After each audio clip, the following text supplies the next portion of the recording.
آج بھی وہ دہرایا جائے، بیان کیا جائے، کیونکہ الگ ہے اور اگلی جو بات کہنی ہے اس سے بھی ملتی جلتی ہے، تو اسی لیے میں وہ کل کی بات جو ہے یہ جو آیت نمبر 35 سورہ مائدہ کی آپ کی خدمت میں تلاوت کی گئی اس کے حوالے سے گفتگو کرنا چاہ رہا ہوں۔ اس میں خدا تعالیٰ کا ارشاد ہے، یا ایھا الذین آمنوا، اے ایمان والو، اتقوا اللہ، خدا سے ڈرو، وابتغوا الیہ الوسیلہ، اور خدا تک پہنچنے کے لیے اور اس سے تقرب حاصل کرنے کے لیے کوئی وسیلہ اور ذریعہ کی تلاش کرو، وجاہدوا فی سبیلہ، اور خدا کے راستے میں جہاد کرو، لعلکم تفلحون، کہ انشاءاللہ امید ہے کہ فلاح پاؤ اور کامیاب ہو جاؤ۔ تو اس آیت میں 3 موارد بیان کیے گئے ہیں جو وہ فارمولہ کے طور پہ ہم پیش کر سکتے ہیں جس سے کامیابی مل سکے۔ گفتگو ہماری کل ہوئی تھی وسیلے کے حوالے سے، وابتغوا الیہ الوسیلہ، کہ یہ جو ذریعہ اور وسیلہ ڈھونڈنا ہے اس کا کیا مطلب ہے، کیا مراد ہے۔ وسیلہ جو ہے آپ عربی میں جیسے بھی دیکھیں گے، یعنی اردو میں مختلف انداز میں اس کو بیان کر سکتے ہیں، الفاظ لگا سکتے ہیں، وسیلے کو ذریعہ لگا لیں، رابطہ کہہ لیں، یعنی خدا چاہ رہا ہے کہ ہم اس تک پہنچنے کے لیے کوئی رابطے کو انتخاب کریں، رابطہ کہہ لیں، کوئی قربۃ الوسطیٰ کہہ لیں، کوئی جو رسی محکم ہو اور وہ خدا تک ہمیں پہنچا سکے، اس کا انتخاب کیا جائے۔ تو اس حوالے سے کل گفتگو ہو چکی ہے۔ ایک دفعہ ضرور پڑے گا اللہم صلی علی محمد وعلی محمد وعجل فرج۔ تو یہ پہلی بات جب ہمیں سمجھ میں آ جاتی ہے کہ اس آیت میں کیا بیان کیا جا رہا ہے وسیلے کے حوالے سے، تو ہم جاتے ہیں مصداق کی طرف۔ یہ وسیلے کو انتخاب کر خدا تک پہنچنے کے لیے، تو وسیلہ تو ہمیں سمجھ میں آئی ہے کہ کوئی ذریعہ چاہیے۔ اب کیا چیز ہے یہ ذریعہ، کیا چیز ہمیں مل سکتی ہے جو ہمیں خدا تک پہنچائے؟ تو ہم جب روایات کی طرف رجوع کرتے ہیں، آئے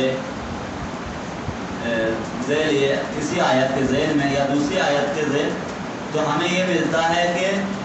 تقربوا الیہ بالامام وابتغوا الیہ الوسیلہ، یعنی کیا، یعنی خدا تک تقرب حاصل کرنے کے لیے امام پر تمسک کرو اور امام سے قریب ہو۔ تو اگر امام سے قریب ہوئے تو خدا تک پہنچا دیں گے تمہیں۔ ایک دفعہ درود پڑھیے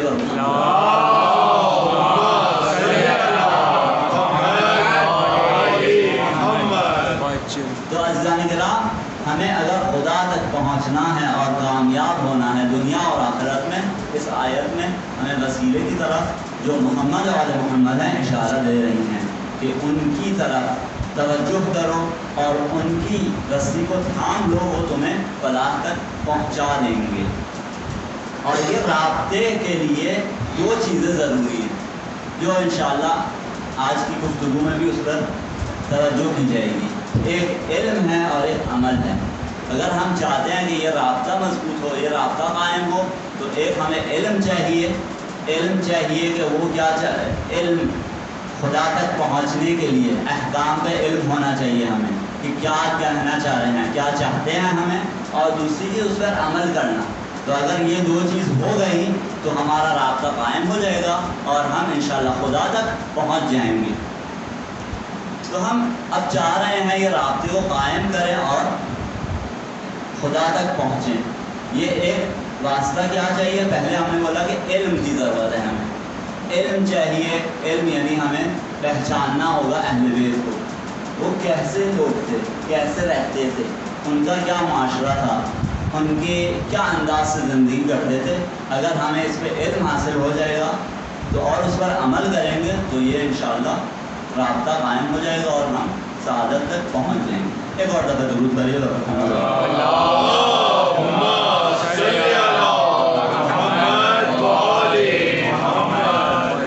عزیزان کرام، ہماری پوری کوشش یہ ہونی چاہیے تاکہ ہم یہ علم حاصل کر سکیں،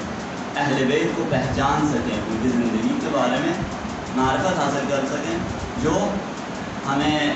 دعاؤں میں بھی کافی ملتی ہیں۔ ایک مشہور جو زیارت ہے امام ہادی علیہ السلام سے جو ہم تک پہنچی ہے،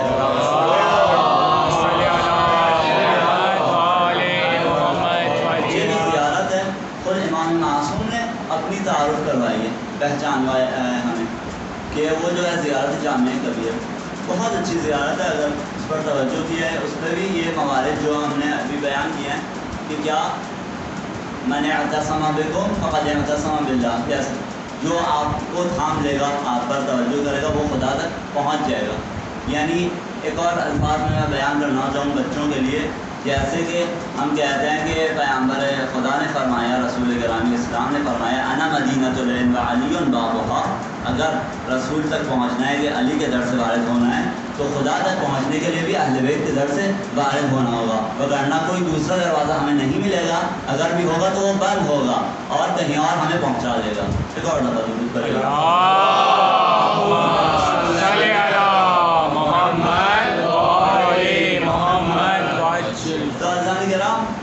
آج کی گفتگو اسی سلسلے میں آپ کی خدمت میں پیش کرنا چاہ رہا ہوں، بس تھوڑے سے موارد پیش کروں گا آپ کی خدمت میں کہ کیونکہ ایک روایات کے مطابق آج امام سجاد علیہ السلام کی شہادت کا بھی قول ہے، کوئی تاریخ میں بیان کیا گیا ہے، تو ہم چاہیں ان امام بزرگوار کی زندگی کو سمجھیں، پڑھیں اور اس میں سے دیکھیں کہ ہمارے کیا نمونہ عمل وہ بن سکتے ہیں کن موارد میں، اور اس پر انشاءاللہ اپنی زندگی میں اپلائی کریں۔ امام جیسے بیان کیا گیا ہے، مختلف روایات ہیں کہ سن 36، 37، 38 میں ان کی ولادت ہوئی تھی اور ان کی شہادت بھی ایسی 94، 95 میں ایسی کچھ ہوئی تھی، تو تقریباً 55 سال ایسے ہی کچھ ان کی عمر شریف تھی کہ اس میں سے بھی تقریباً 55 سے زیادہ، یعنی 30-35 سال بھی ان کی امامت کے ایام تھے جو امام حسین کے بعد ان کی امامت ہوئی، اور ان کا نام مبارک تو علی ہے اور لقب بھی سجاد جانتے ہیں آپ کو۔ بس ایک دو نقطے اور جو خدمت میں آپ کو پیش کرنا چاہ رہا ہوں یہ ہے کہ ہم اگر اہل بیت کے حوالے سے گفتگو کرنا چاہ رہے ہیں، پہلی بات یہ ہے کہ بہت مشکل کام ہے کہ ایک نارمل انسان یا نارمل سے نیچے جیسا میں ہوں، اہل بیت جو وسیع ہیں، بہت عظیم ہستیاں ہیں، ان کے بارے میں گفتگو کرنا بہت مشکل ہے، جیسے کوئی سمندر کے بعد جائے اور وہ سمندر کو جیسے سمجھ سکے اور اس پر احاطہ کر سکے، تو یہ ممکن تو نہیں ہے، لیکن ہم اپنی حد میں کوشش کریں گے کہ تھوڑے مقدار میں اس کو سمجھ لیں اور اپنی زندگی میں عمل کر سکیں۔ اور جب ہم ان کو امام کہہ رہے ہیں، دوسرا مرضی آپ کی خدمت میں پیش کر رہا ہوں، جب ہم ان کو امام کہہ رہے ہیں، ظاہر سی بات ہے کہ وہ جب امام ہیں یعنی ہر چیز میں ان کو پہلے نمبر پہ ہونا چاہیے۔ اب یہ نہیں کہہ سکتے، یہ نہیں ہوتا کہ جیسے اس میں افضل ہیں اس میں افضل ہیں، ہر چیز میں ہر امام اس زمانے میں بلکہ ہر زمانے میں افضل ہوتا ہے اور ان تک کوئی نہیں پہنچ سکتا، بس ہم اس پر قریب ہونے کی کوشش کرتے ہیں، اس تک امام تک تقرب حاصل کرنے کی کوشش کرتے ہیں۔ جو ہمارے امام سجاد علیہ السلام کی زندگی میں ہمیں موارد نظر آتے ہیں ان کی سیرت مبارک میں، یہ ہے کہ وہ بہت اپنے معاشرے کا خیال رکھتے تھے، یعنی اگر کوئی غلطیاں بھی کرتے تھے تو اس کو اچھے انداز میں جواب دیتے تھے، جیسے قرآن میں آیت ہے کہ وَلَا تَسْتَوِي الْحَسَنَةُ وَلَا السَّيِّئَةُ، اچھائی اور برائی برابر نہیں ہے، وہ برائی کو اچھے انداز میں جواب دیا جائے۔ تو یہ امام سجاد علیہ السلام کی زندگی کو ہم جب پڑھتے ہیں، دہراتے ہیں، تو اس میں بہت موارد ہمیں ایسے نظر آتے ہیں، جیسے ایک مورد ہے ہاشم ابن اسماعیل، ہشام ابن اسماعیل کا، وہ تھا مدینہ کا گورنر سمجھے، تو اس زمانے میں بہت امام کو اس نے تنگ کیا اور اذیت آزار کی، تھوڑے عرصے میں اس کو ہٹایا گیا اور کہا گیا کہ اب جس کو چاہے اس سے اپنا حق مطالبہ کرے، جو ظلم کیا ہے اپنا حق واپس لے لے اس سے۔ تو لوگوں نے تو کافی شور مچایا اور اس پر اعتراض کیے۔ جب امام پہنچے تو امام ایک دوسرے انداز میں سے انہوں نے برتاؤ کیا کہ وہ سلام کیا اور کہا کہ اب اگر کوئی مسئلہ ہوا اس زمانے میں تم نے کچھ غلطی کی ہو، میں تمہاری مدد کر سکوں تو بتا دینا، میں ابھی تمہاری مدد کر سکتا ہوں۔ اور اپنے چاہنے والوں سے، اپنے جو شیعیان تھے، وہ غلام وغیرہ جو تھے، جو یعنی ایک طرح اس کو سمجھانا چاہ رہے تھے، امام نے ان کو بھی منع کیا کہ یہ کبھی بھی نہیں کرنا، اب اس نے ایک غلطی کر دی ہمارے ہاتھ میں لیکن ہم ویسے جواب نہیں دیں گے۔ یہ ایک مورد ہے جو ہمیں ملتا ہے۔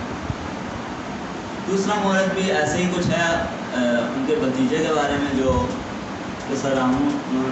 بہت تنگ کر رہا تھا امام کو، تو امام اس کا جواب نہیں دیتے تھے. یعنی اگر کوئی برے الفاظ میں بھی امام سے بات کرتا تھا یا توہین کرتا تھا خدا نخواستہ، تو جواب نہیں دیتے تھے، یا چپ رہتے تھے، یا کہتے تھے اگر یہ سچ کہہ رہے ہو، صحیح کہہ رہے ہو تو خدا مجھے معاف کر رہے، اگر غلط کہہ رہے ہو تو خدا تمہیں معاف کر رہے. تو ایسے ہی کچھ ہوا.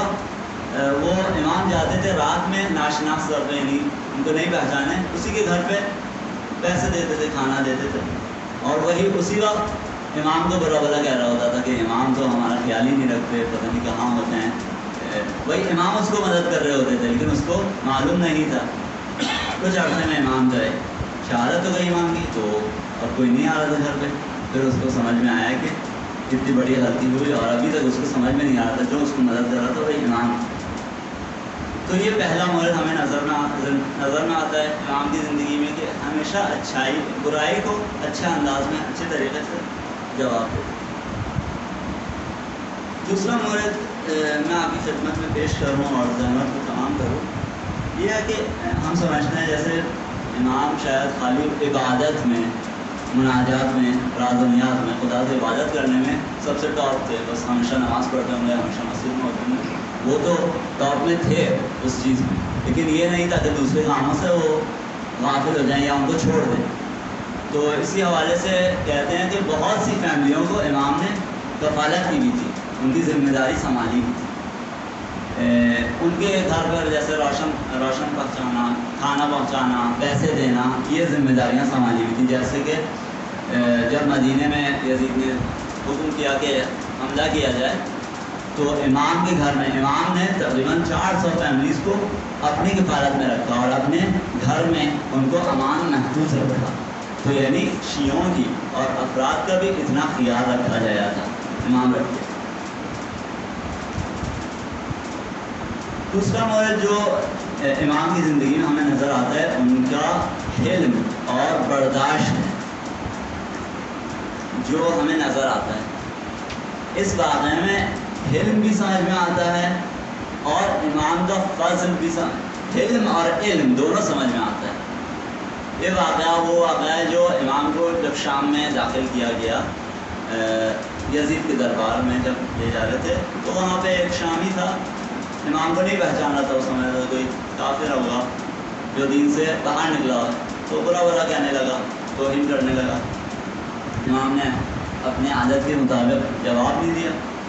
اور وہ کہہ رہا تھا کہ جیسے آپ دین سے خارج ہو گئے ہیں، آپ امیر المومنین یزید کے مخالف اٹھے تھے، تو خدا نے آپ لوگوں کو سب مروا دیا اور موت کر دی، اور یہ سب کہہ رہا تھا.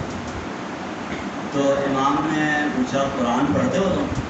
کہا کہ ہاں قرآن پڑھتے. تو وہاں پر امام نے 4 آیت کی تلاوت کی اور اپنے فضل اور فضیلت کے ہم اہل بیت ہیں اور ہم دین سے خارج نہیں ہوئے ہیں وہاں پہ بیان کیا، اور وہیں پہ اس نے توبہ کر لیا. اس میں سمجھ میں آتا ہے ایک آیہ مودت کی تلاوت کی، آیہ تطہیر کی تلاوت کی وہاں پر، اور اس کو سمجھ میں آ گیا کہ غلطی کہاں ہو رہی ہے اور اپنی اصلاح کر لی. تو عزیزان کرام، آج کی مختصر گفتگو یہ تھی کہ اہل بیت اگر ہمارے خدا تک پہنچنے کے لیے ذریعہ اور وسیلہ ہیں، تو ہم چاہیں کہ زیادہ سے زیادہ ان کو پہچانیں، ان کی زندگی کو سمجھیں، کیسے رہتے تھے، کیسے معاشرے میں تھے، اور اپنے شخصی زندگی میں، عبادی زندگی میں دوسروں سے کیسے معاشرت کرتے تھے، اس کو سمجھیں اور اپنی زندگی میں اپلائی کریں، تو انشاءاللہ ہمیں بھی کامیابی حاصل ہوگی. ایک دفعہ درود پڑھیے گا. اللہم صلی علی محمد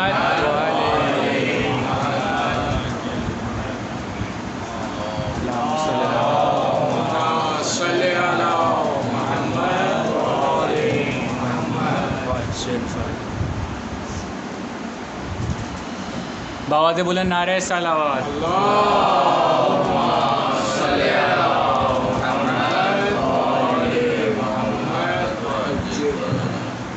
ایک دفعہ